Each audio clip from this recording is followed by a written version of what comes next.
আপনাকেই বলছি, আপনি যদি ট্রাভেল প্রেমী হয়ে থাকেন তাহলে হয়তো জীবনে অনেক জায়গায় ঘুরেছেন। আর যদি নিঝুম দ্বীপ দেখে না থাকেন তাহলে একটিবারের জন্য এই নিঝুম দ্বীপ ঘুরে আসার জন্য অনুরোধ রইল। হয়তো প্রকৃতি আপনাকে নিরাশ করবে না এবং খুব কাছ থেকে প্রকৃতির একটি আলতো ছোঁয়া আপনাকে পুলকিত করবে। নিঝুম দ্বীপ দেশের ক্যাম্পিং প্রিয় মানুষের কাছে একটি প্রিয় জায়গা। যারা ক্যাম্পিংয়ের পাশাপাশি সাগরের মাঝে ছোট্ট দ্বীপের সৌন্দর্য মন ভরে উপভোগ করতে চান এবং লঞ্চ আর ট্রলারের অ্যাডভেঞ্চারের ভ্রমণ যাদের পছন্দ তাদের জন্য নিঝুম দ্বীপ একবারে পারফেক্ট একটি জায়গা।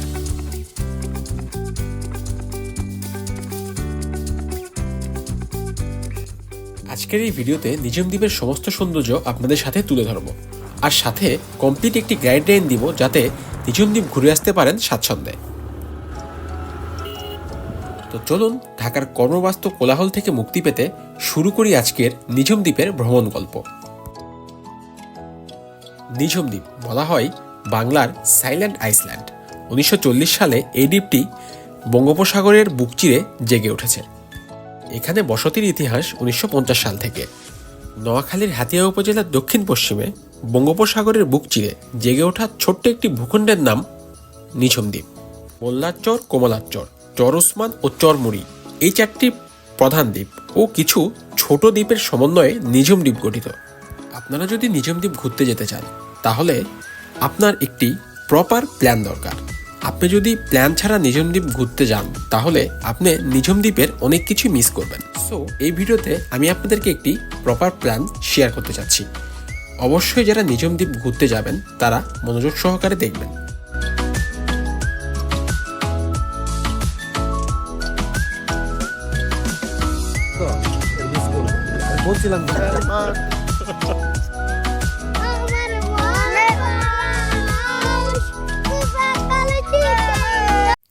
আপনি যদি নৌপথে নিঝুম দ্বীপ যেতে চান সেক্ষেত্রে আপনার ঢাকার সদরঘাট থেকে তাশরিফ এবং ফারহান নামে দুটি লঞ্চ হাতিয়ার উদ্দেশ্যে ছেড়ে যায়। লঞ্চ দুটি বিকেল 5টা থেকে 6টার মধ্যেই ছেড়ে যায় সদরঘাট থেকে। সিঙ্গেল কেবিনের ভাড়া 1200 টাকা এবং ডাবল কেবিনের ভাড়া 2000 টাকা। লোকাল ডেকের ভাড়া 600 থেকে 700 টাকার মাঝে।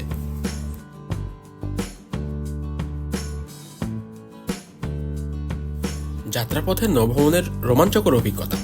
ঢাকা সদরঘাটের ঐতিহ্যবাহী লঞ্চ টার্মিনালের ব্যস্ততা, সেখানকার প্রাণ চাঞ্চল্যকর ভাইব আপনাকে বিমোহিত করবে।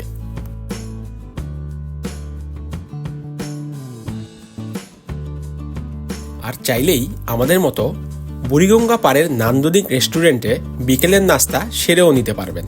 তাতে অবশ্য আপনাদেরকে ভালো অ্যামাউন্টের মাসোরাও গুনতে হতে পারে, যদিও আমাদেরটা আমাদের বসই মিটিয়েছিল। বুড়িগঙ্গা নামের এই রেস্টুরেন্টটি সত্যি অনেক নান্দনিক। নান্দনিকতার এক অন্যরকম ছোঁয়া রয়েছে এখানে।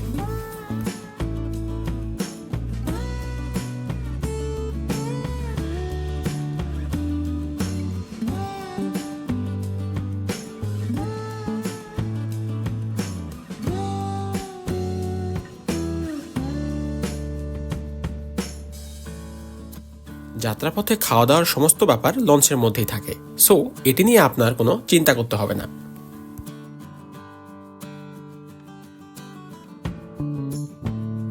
যেহেতু নৌপথে এটি আমার সবথেকে লং জার্নি, সো রাতে লঞ্চ জার্নির সমস্ত মজা নিতে ভুল করলাম না।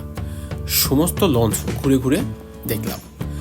ফারহান নামের লঞ্চটি মোটামুটি ভালো মানেরই, যদিও লঞ্চের ডেক ও কেবিনের বৈষম্য সত্যিই চোখে পড়ার মতো।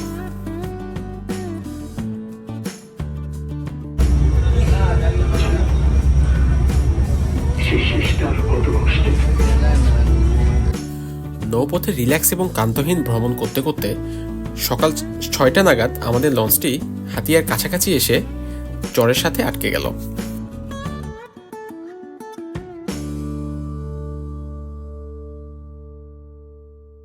এভরিওয়ান, আসসালামু আলাইকুম। লঞ্চের ছাদ থেকে আপনাদেরকে শুভ সকাল সবাইকে। জায়গাটা খুবই অসাধারণ।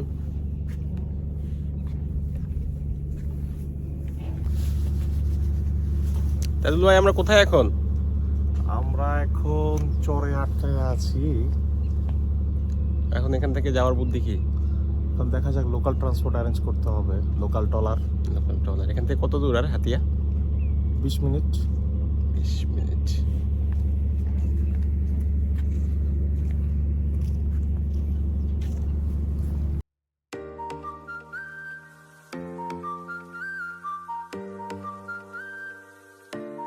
সকাল 8টা নাগাদ জোয়ারের পানি বাড়ার পরে আমরা হাতিয়ার তমিজউদ্দিন ঘাটে এসে ল্যান্ড করলাম।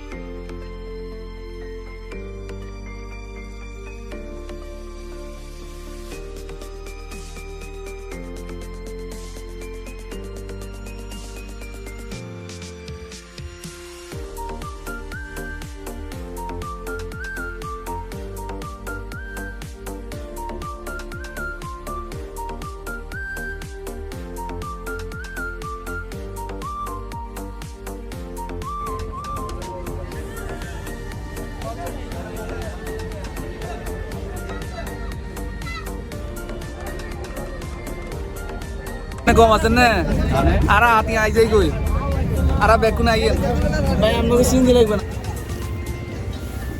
আসসালামু আলাইকুম, শুভ সকাল হাতিয়া থেকে।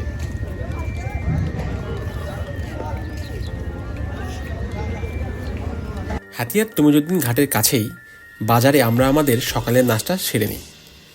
এরপরে নিঝুম দ্বীপের উদ্দেশ্যে রওনা হই। আপনাদের জানার সুবিধার্থে বলে রাখা ভালো, হাতিয়ার তমিজউদ্দিন ঘাট থেকে নিঝুম দ্বীপের নামার বাজার পর্যন্ত দুইটি উপায়ে যাওয়া যায়। একটি হলো হাতিয়ার তমিজউদ্দিন ঘাটে নেমে মোটরসাইকেলে চড়ে মুক্তারিয়া ঘাটে যেতে হবে। মুক্তারিয়া ঘাটে আসতে দুজনের বাইক ভাড়া লাগবে 400 থেকে 450 টাকা। মুক্তারিয়া ঘাট থেকে নিঝুম দ্বীপের বন্ধক টিলা ঘাট পর্যন্ত যেতে জনপ্রতি ট্রলার ভাড়া লাগবে 70 টাকা। আর বন্ধক টিলা ঘাট থেকে মোটরসাইকেলে করে নামার বাজার যেতে দুজনের বাইক ভাড়া লাগবে 200 টাকা। আবার আপনি হাতিয়ার তমিজউদ্দিন ঘাট থেকে সরাসরিও নিঝুম দ্বীপে যেতে পারেন। প্রতিদিন সকাল 9টায় তমিজউদ্দিন ঘাট থেকে কিছু ফিশিং ট্রলার সরাসরি নিঝুম দ্বীপের নামার বাজারের উদ্দেশ্যে ছেড়ে যায়। আপনি চাইলে এই ট্রলারেও যেতে পারেন, যেখানে আপনার জনপ্রতি ভাড়া 200 থেকে 300 টাকা গুনতে হতে পারে। আবার আপনি চাইলে ট্রলার রিজার্ভ করেও যেতে পারেন, যেখানে পার ট্রলারে আপনাদের ভাড়া পড়বে 5 থেকে 6,000 টাকার মতো। আমরা আমাদের ট্রলারটি 6,000 টাকায় ভাড়া করেছিলাম। এখানে বেশ বড় একটি সিন্ডিকেট রয়েছে, তাই ট্রলার ভাড়া করার সময় জেনে বুঝে ভাড়া করা ভালো। আর শামিম ভাইয়ের ভাইয়ারা আফুরা ব্যাকগ্রাউন্ডে থ্যাংক ইউ, ওয়েলকাম টু বোলা হাতিয়া। আর ইয়েনো আইসে যে সোয়ালে বিয়ানত নামি বহুত ভালো লাগছে। ইয়েনো পরোটা খাইছি যে, বাজি খাইছি, মিষ্টি খাইছি যে, চা খাইছি, বেগুনে খুব গম আছিল যে। আপনারা বেগুনে আইন শামিম ভাই আমাদের হয়ে দিব যে হিবা আইবেন, হিবা যাইবেন, ইয়েনো ইয়েনো হিহি আছে বেগুন আপনারা দেখি ফেলাইবেন। Thank you. Thank you.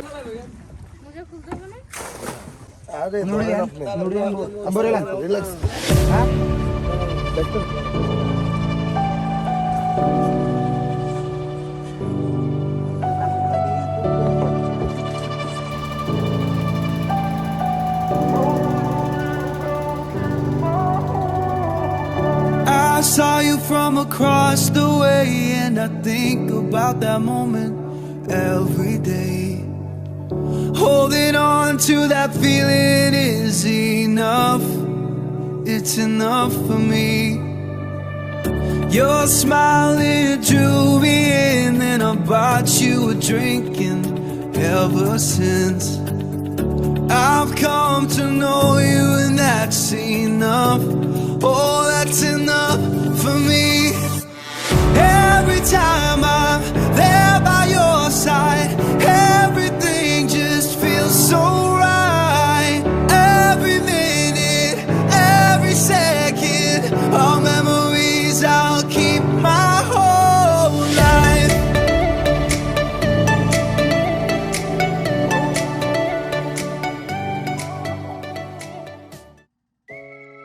নিঝুম দ্বীপের নামার বাজারের উদ্দেশ্যে ট্রলার জার্নিটা ছিল বেশ রোমাঞ্চকর ও উপভোগ্য। সাগর, নদী ও দ্বীপের সৌন্দর্য আমাদেরকে মুগ্ধ করেছিল। মনে হচ্ছিল কোনো এক অজানা রাজ্যে হারিয়ে যাচ্ছি আমরা। হ্যাঁ, তবে মনে রাখা ভালো, বেশিরভাগ ট্রলারেই ছাউনি থাকে না, তাই রোদে পড়তে না চাইলে ছাতা নিয়ে আসা ভালো। এভাবে প্রায় 3 থেকে 3.5 ঘন্টা রোমাঞ্চকর জার্নি শেষে আমরা পৌঁছালাম নিঝুম দ্বীপের নামার বাজার ঘাটে।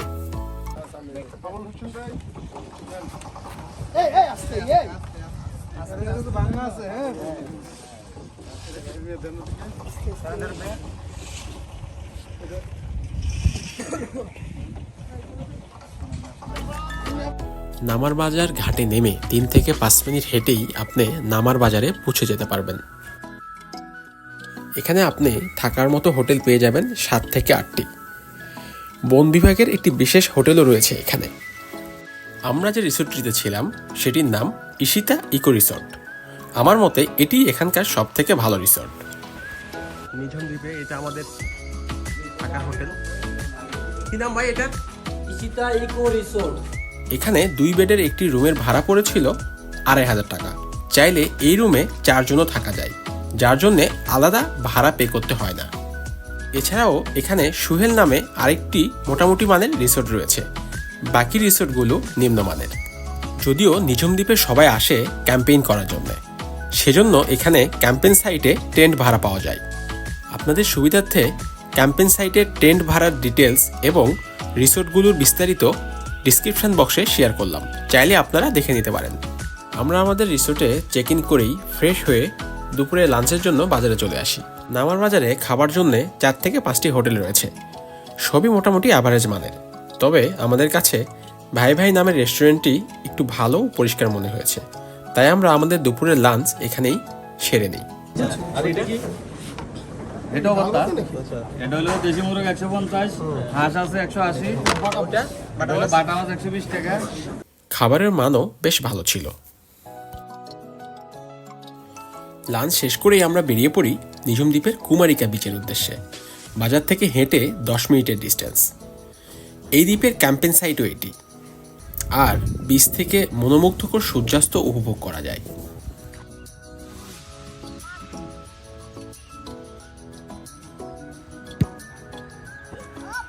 হ্যালো ভিউয়ার্স, আসসালামু আলাইকুম। নিঝুম দ্বীপের বিচ থেকে আপনাদের সবাইকে স্বাগতম। হ্যাঁ, না গরম না ঠান্ডা। আপনারা স্যান্ডবাথ নেন। সোনাবাদ, স্যান্ডবাথ। কুমারিকা বিচের ক্যাম্পিং সাইটটি দারুণ একটি জায়গা। এখানে সূর্যাস্তের সময় এক মায়াবী পরিবেশ সৃষ্টি হয়। স্থানীয়দের সাথে কথা বলে জানতে পারি নিঝুম দ্বীপে যে কয়েকটি ক্যাম্পিং সাইট রয়েছে তাদের মধ্যে এটি সবথেকে নিরাপদ। এখানে আপনারা নিজেদের টেন্টে থাকতে তো পারবেনই, তার সাথে সাথে রয়েছে টেন্ট ভাড়া নেওয়ার ব্যবস্থাও। সোহেল ভাই নামের একজন এখানে টেন্ট ভাড়া দিয়ে থাকেন, যার কন্ট্যাক্ট ডিসক্রিপশনে দেওয়া আছে। আর পার টেন্টের জন্য ভাড়া পড়বে 500 টাকা করে, যেখানে 2 জন থাকার ব্যবস্থা রয়েছে। এই বিচের সাদা বালির মাঝে বিকেলের নির্মল বাতাস উপভোগ করা শেষ করে আমরা বেরিয়ে পড়ি এই দ্বীপের আরও একটি সুন্দর জায়গা পালকির চর দেখতে।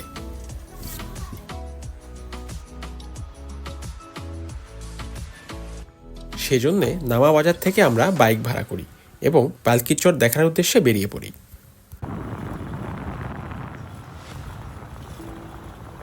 পার বাইক ভাড়া পড়ে 200 টাকা করে এবং তারা আমাদেরকে বেশ কয়েকটি জায়গা ঘুরে দেখাবে বলে নিয়ে বেরিয়ে পড়ে।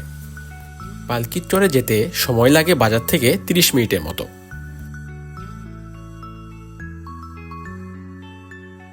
আর যাওয়ার সময় এই দ্বীপের গ্রামীণ মনোমুগ্ধকর পরিবেশ উপভোগ করা যায়।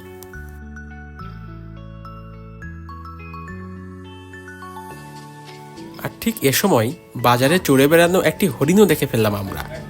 এ এক অসাধারণ অনুভূতি।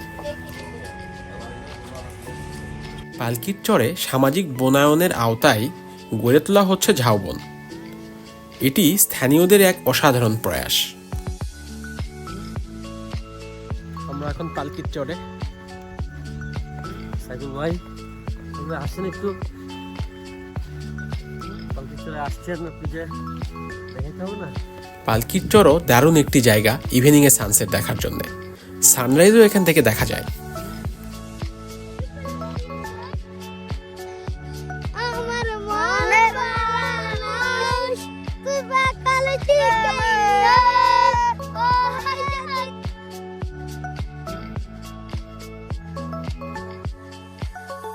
পালকির চর থেকে ফেরার পথে বাইক ড্রাইভার আমাদের জন্য নিঝুম দ্বীপের বিখ্যাত খেজুর রস খাওয়ার ব্যবস্থা করলেন।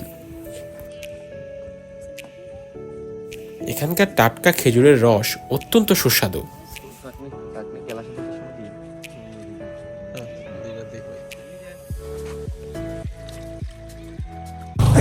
পিওর খেজুর রস মাত্র গাছ থেকে পাওয়া হলো। আসলে ঘুমাচ্ছে তো এটা মিস করলো। আমি বলছিলাম কিন্তু যে আসার জন্য, আসে নাই। এভাবে প্রকৃতির নির্মল ছোঁয়া উপভোগ করতে করতে নিঝুম দ্বীপে রাত্রি নেমে আসলো। শেষ হলো নিঝুম দ্বীপে কাটানো আমাদের প্রথম দিন। দ্বিতীয় দিন খুব সকালে নিঝুম দ্বীপের বীচ থেকে সূর্যোদয় দেখার মধ্য দিয়ে শুরু হলো নিঝুম দ্বীপে আমাদের দ্বিতীয় দিন।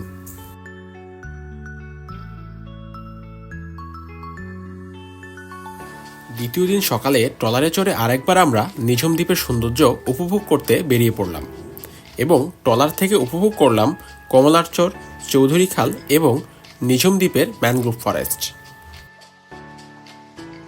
প্রকৃতি ও জীবনধারার রকমারি ঐশ্বর্য নিয়ে খুব সাধারণ হয়েও অসাধারণ দ্বীপ এটি। ভ্রমণের সময় সেখানকার প্রাকৃতিক পরিবেশ এবং পরিচ্ছন্নতা রক্ষা করা আমাদের প্রত্যেকেরই দায়িত্ব। ধন্যবাদ সবাইকে। I saw you from across the way, and I think about that moment every day. Holding on to that feeling is enough. It's enough for me. Your smile, it drew me in, and I bought you a drink, and ever since I've come to know you, and that's enough.